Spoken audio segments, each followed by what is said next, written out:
Hi అండి, నమస్తే. నేను మమతా వేముగంటి. వెల్కమ్ టు స్పందన. ఈరోజు నేను పెసరపప్పు సొరకాయ పప్పు చేస్తున్నాను. ఇది చపాతీకి చాలా బాగుంటుంది. శరీరానికి కూడా చల్లదనాన్ని ఇస్తుంది ఈ కర్రీ. తప్పక ట్రై చేయండి. ఈ సొరకాయ పప్పుకి ఈ కప్పుతో నేను 3/4 కప్పు పెసరపప్పు తీసుకుంటున్నాను. ఒక చిన్న సొరకాయ ముక్క.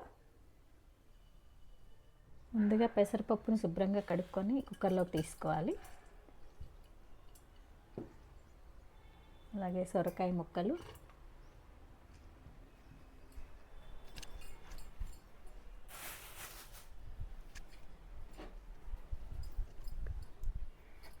ఉల్లిపాయ ముక్కలు, ఒక 5 పచ్చిమిర్చి. ఎండు కారం వేయట్లేదండి, కంప్లీట్గా పచ్చిమిర్చితోనే చేస్తున్నాను. సరిపడా నీళ్లు పోసి కుక్కర్ పెట్టుకోవాలి. ఒక 2 విజిల్స్ రానిస్తే సరిపోతుంది.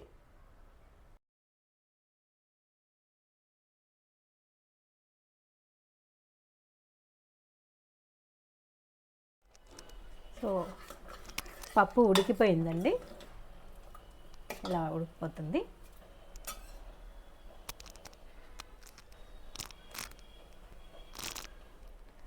దీంట్లో నేను చింతపండు వేయడం లేదండి, కంప్లీట్గా నిమ్మకాయతో చేస్తున్నాను. ఒక 2 నిమ్మకాయల రసం తీసుకున్నాను.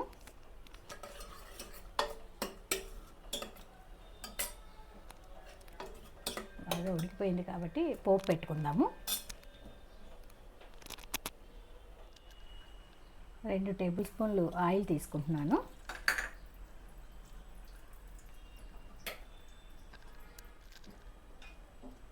కొద్దిగా ఆవాలు, జీలకర్ర, మినప్పప్పు, కొద్దిగా కరివేపాకు, 4 దంచిన వెల్లుల్లి రెమ్మలు,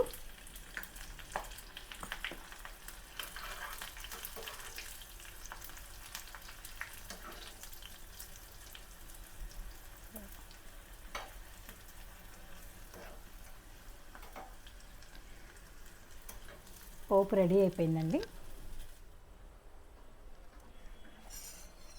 తగినంత ఉప్పు వేసుకోవాలి. మొత్తం కలిసేలా తిప్పుకొని,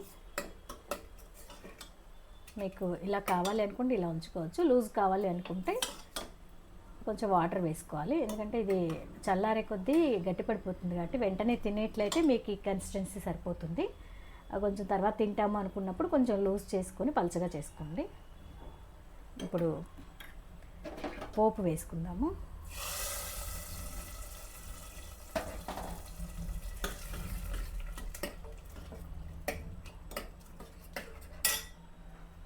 చివరిగా కొత్తిమీర వేసుకొని దింపేసుకోవాలి.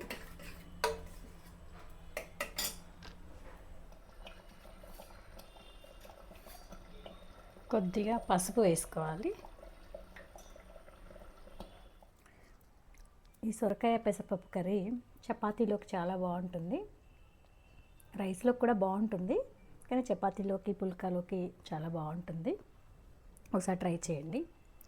మీకు ఈ వీడియో నచ్చినట్లయితే లైక్ చేయండి, షేర్ చేయండి, సబ్స్క్రైబ్ చేయండి. Thanks for watching. By by.